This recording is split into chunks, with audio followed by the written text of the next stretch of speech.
Charles Barkley, one of basketball's most unforgettable personalities, Hall of Famer, TNT commentator, and a man who never met a microphone he didn't like. Sir Charles Barkley. But while his mouth and antics made him a legend, they also dragged him into more than a few scandals over the years. So, the most infamous moments came in 1991 against the New Jersey Nets. Charles, trying to spit at a heckler, accidentally hit a little girl. Yep, Hall of Fame aim on the court. Terrible aim off it. Steph Curry from half court. He was not. The NBA fined him $10,000, suspended him for a game, and he later apologized to the family, even giving them tickets. And still, spitting on a child? That's not exactly in the Nike marketing playbook. Then, there was his famous "I am not a role model" campaign in the early 90s. Charles basically told America, "Hey parents, raise your own kids, I'm busy dunking." Politicians and fans exploded while he doubled down. To this day, people debate it. Was he brutally honest or just dodging responsibility? Either way, it cemented his image as the NBA's biggest straight shooter. Sometimes, literally. Of course, his car keys brought trouble too. In 2008, he was arrested in Arizona for DUI after running a stop sign and blowing way over the limit. He pled guilty and even took a break from his TNT job. Reflecting on it, Charles said, "I think that a DUI is unacceptable. That can't happen, and I've got to challenge other people, not just celebrities or jocks. You have to really think before getting behind the wheel after you've been drinking." By the way, if you guys want to subscribe, I'm going to be posting every week. Thanks. So, just when you think Charles might have mellowed out, 2025 rolled around. He made headlines again by saying men should not play sports against women in the trans athlete debate, and voiced concerns about treatments for transgender youth in sports. That sparked backlash, debates, and plenty of hot takes. But like most of his controversies, it eventually slipped out of the headlines because, well, Charles says something else outrageous the next week. The truth is that his scandals rarely stick. Why? Because his humor, honesty, and larger-than-life personality always steal the spotlight back. Latrell Sprewell. Latrell Sprewell, also known as Spree, is remembered as a fierce scorer and defender. But let's be honest, most people hear his name and immediately think of one thing: the infamous choke. It happened on December 1st, 1997, during a Golden State Warriors practice. Coach P.J. Carlesimo told Latrell to put a little mustard on his passes, but he clearly wasn't in the mood for hot dogs that day. Or maybe he thought PJ was the hot dog. Sounds harmless, right? Well, he clearly wasn't in the mood for hot dogs that day. He snapped, grabbed Carlesimo by the throat, and choked him until teammates pulled him away. And just when you thought it was over, he came back 20 minutes later and punched his coach in the face. That's not practice. That's WWE Monday Night Raw. The fallout was brutal. Latrell was suspended 68 games without pay. The Warriors tried to cancel his $23.7 million contract, and his reputation took a hit that never fully healed. But the choke wasn't the end of the drama. In 2004, while with the Timberwolves, Latrell turned down a 3-year, $21 million extension, saying, "Why would I want to help them win a title? They're not doing anything for me. I'm at risk. I have a lot of risk here. I got my family to feed." NBA fans everywhere just blinked, like, "Sir, $21 million buys a lot of groceries, especially when your name is still on a cereal box." That one line basically became the punchline of his career. After leaving the league, things spiraled further. His longtime partner sued him for $200 million. His yacht got repossessed, and his homes went into foreclosure. Yup, from NBA All-Star to "please return the keys to the boat real quick."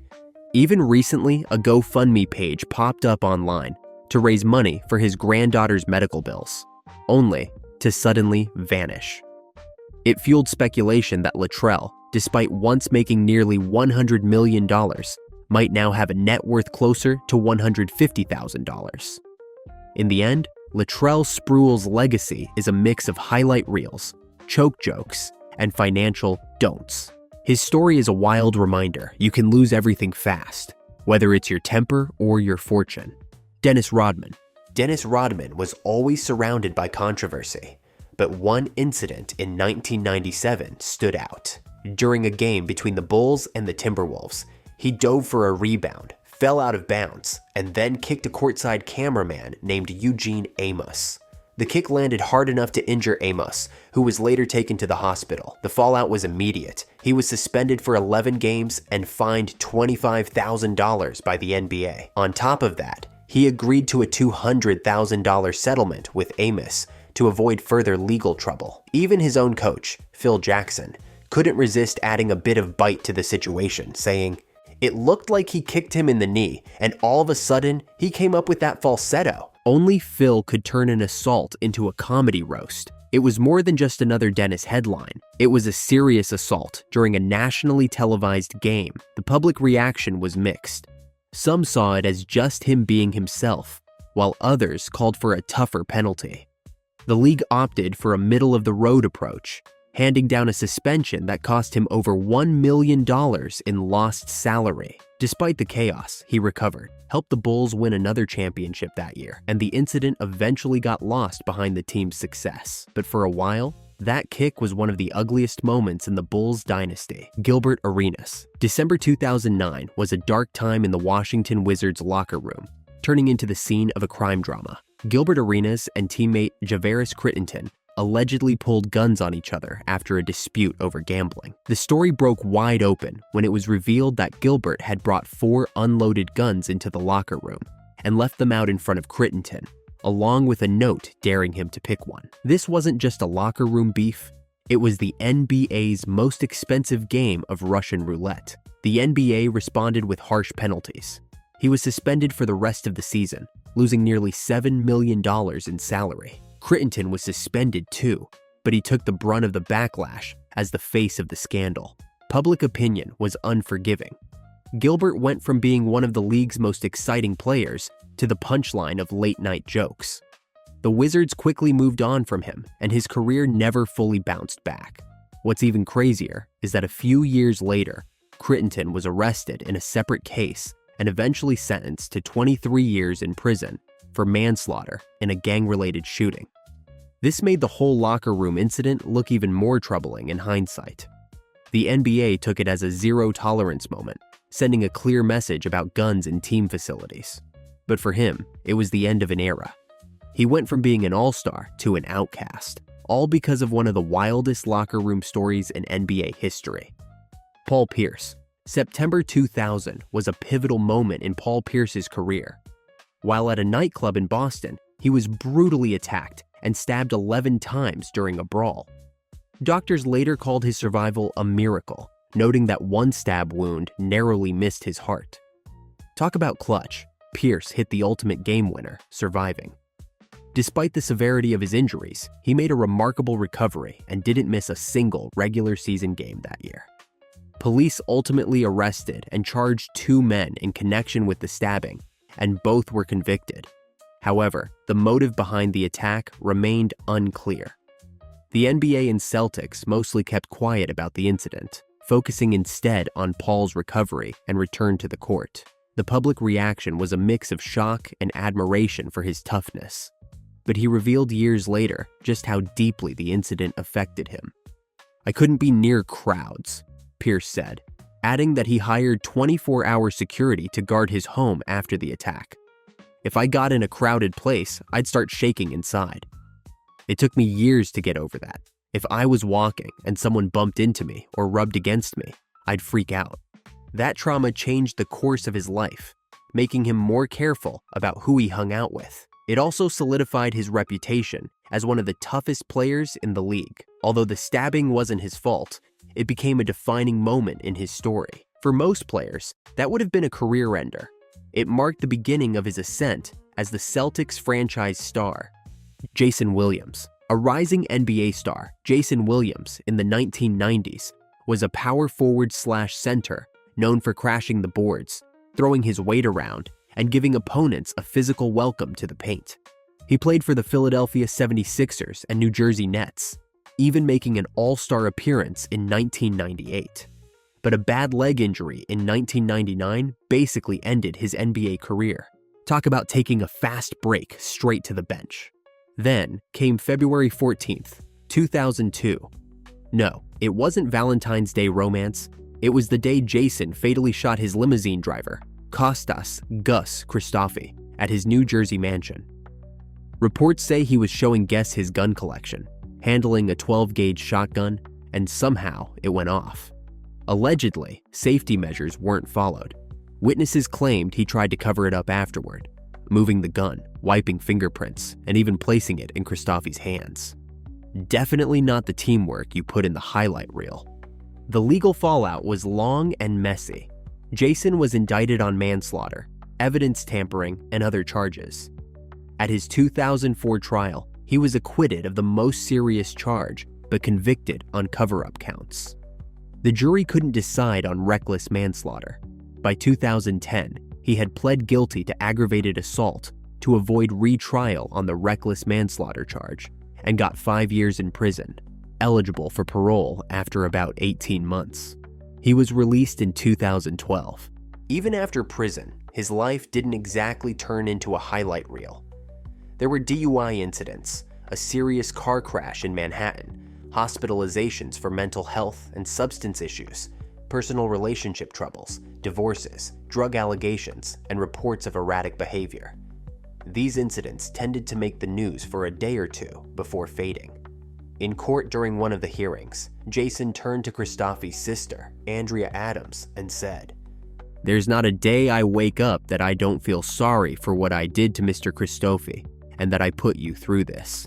A tearful moment that reminded everyone that even Rain Man energy can't rewind mistakes. Over time, the story simplifies in people's minds, accidental shooting or tragedy, leaving the cover-ups, legal twists, and messy personal struggles largely forgotten. As of now, Jason remains a tragic figure, a man whose legacy is dominated by one horrific event, with a string of other troubles that rarely get remembered in full. It's one of the NBA's darkest stories, part tragedy, part cautionary tale, and definitely not a Hall of Fame speech topic.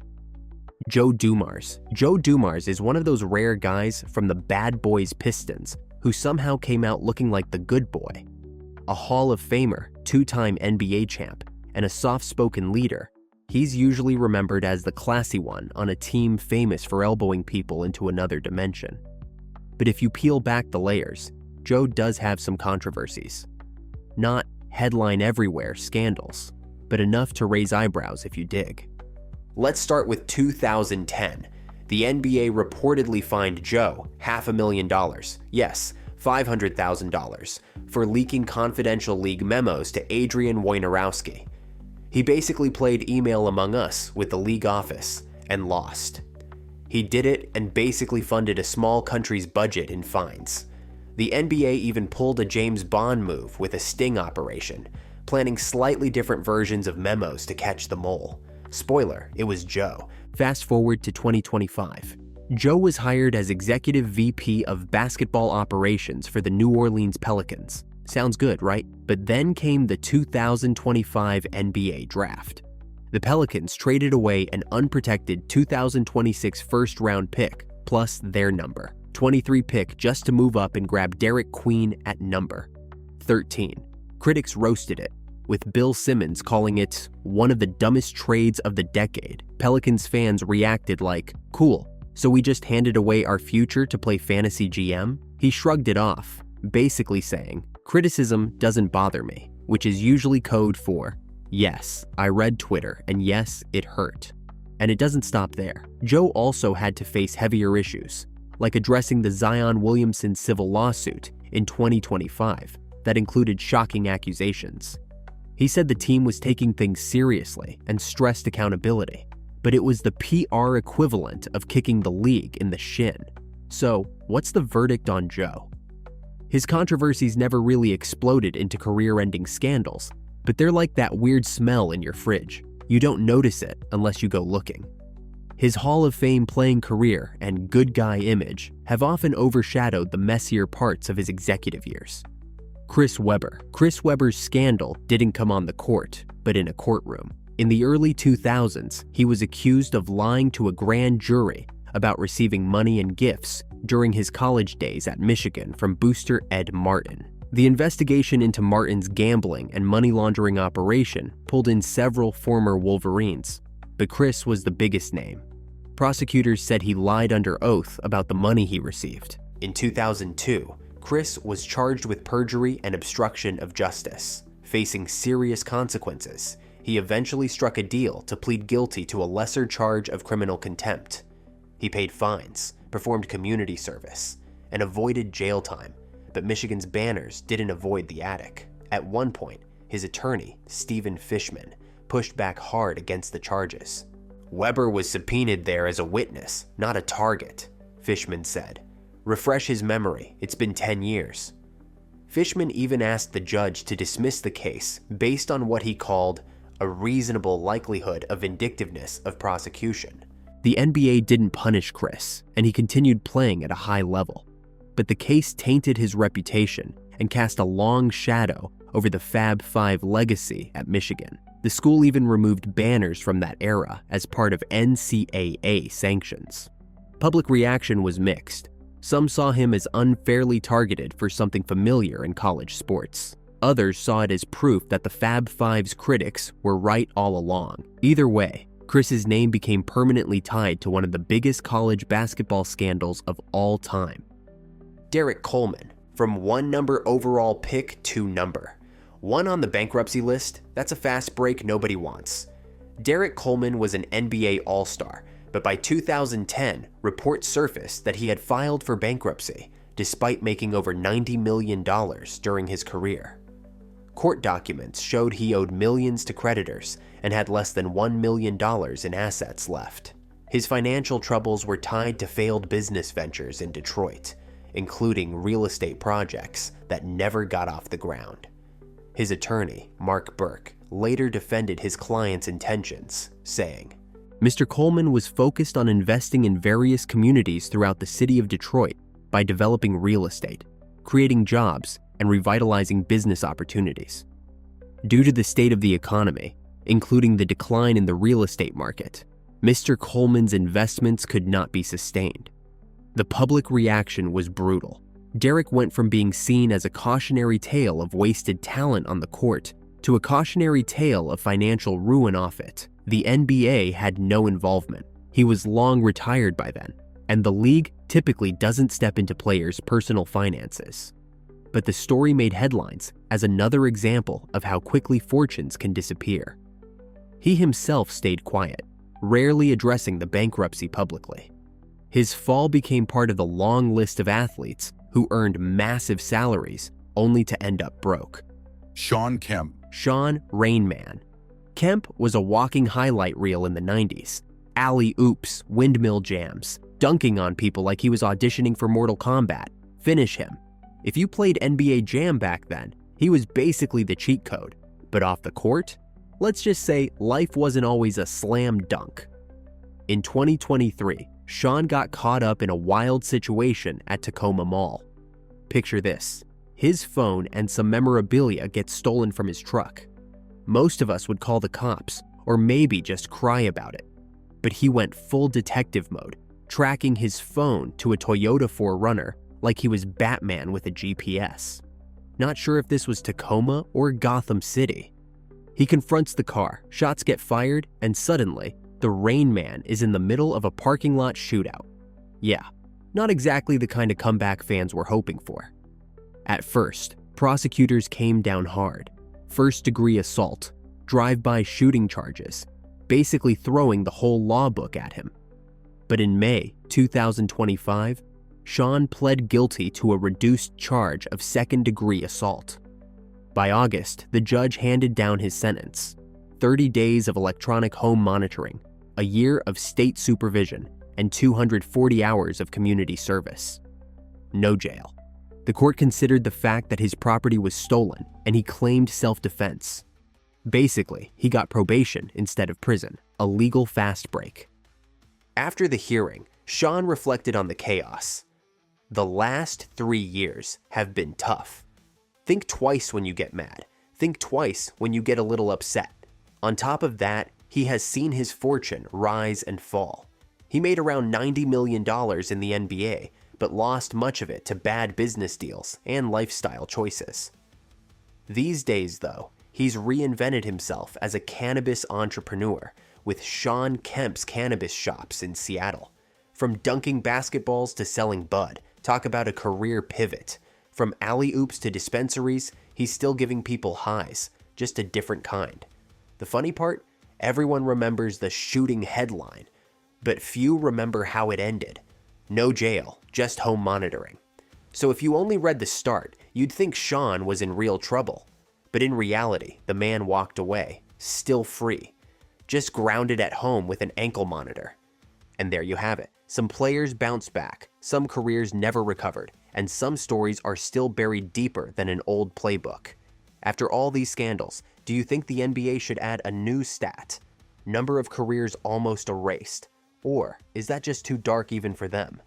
Let us know your thoughts in the comments, and don't forget to subscribe for more sports videos.